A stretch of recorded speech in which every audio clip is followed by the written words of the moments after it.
Good morning, children. How are you all? I hope you all are fit and fine. So, children, yesterday we have performed some activities, and today we are going to start again perform another activities. Now, the activity number 3 of chapter 15, Air Around Us. So, children, in this activity we will perform to show that the air is a mixture of two main gases. How we perform this activity? First, we should require some materials.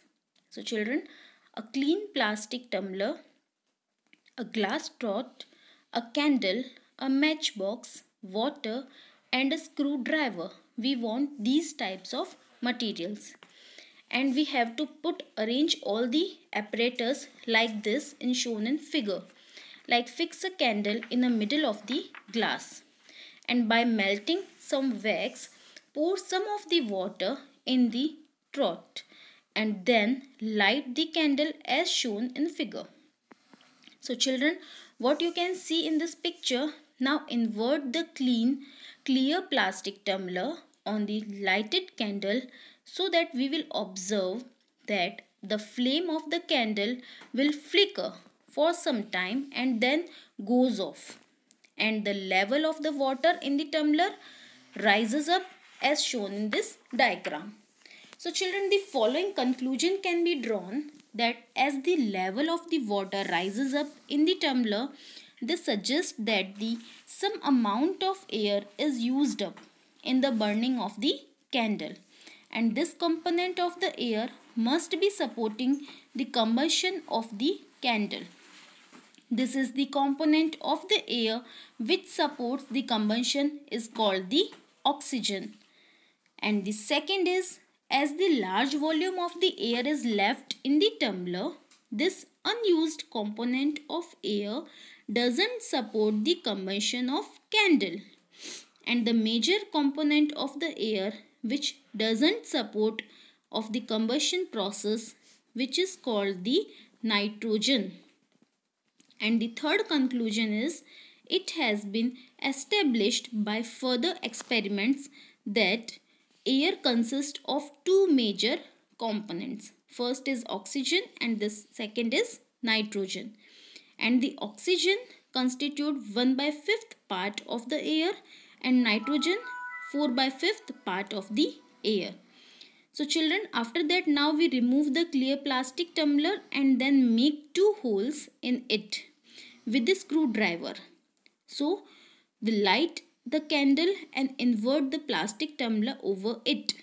So children, you will notice that the candle continuously burning. This is because we have made holes for the fresh supply of the air.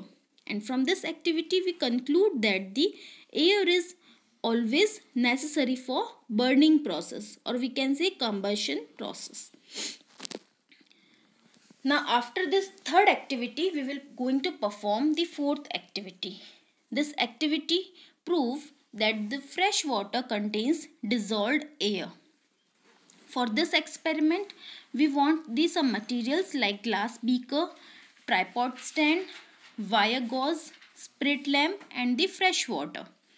And the method to perform this activity is half fill the beaker with fresh water and place the beaker on the wire gauze and tripod stand to put it, and heat the beaker with the spirit lamp. In a few minutes you will see the bubbles of the air rising up in the air. From where do these bubbles come? कहाँ से आए ये bubbles? Yes, the air, mostly the proportion, the oxygen dissolved slowly in the fresh water, and when the water is warmed, the solubility of the air decreases, and hence it comes out of the water in the form of bubbles, so that the living organisms which are present in the water like aquatic animals, aquatic plants, they respire in the water because oxygen is present in the dissolved form. So children, after this activity we are going to perform the fifth activity to prove that the soil contains some amount of air. For this process we required beaker, dry soil and water. Children, in this activity, the method is the place a tablespoon of dry soil in a beaker and then gently half fill the beaker with water.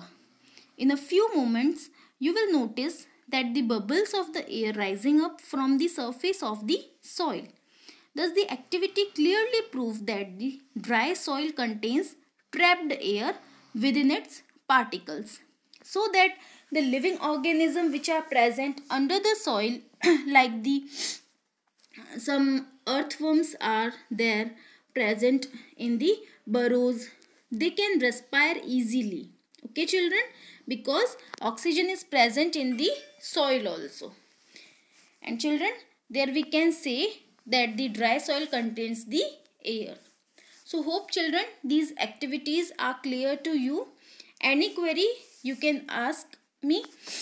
And today is your homework to complete the question answers of chapter 15, Air Around Us. Thank you children.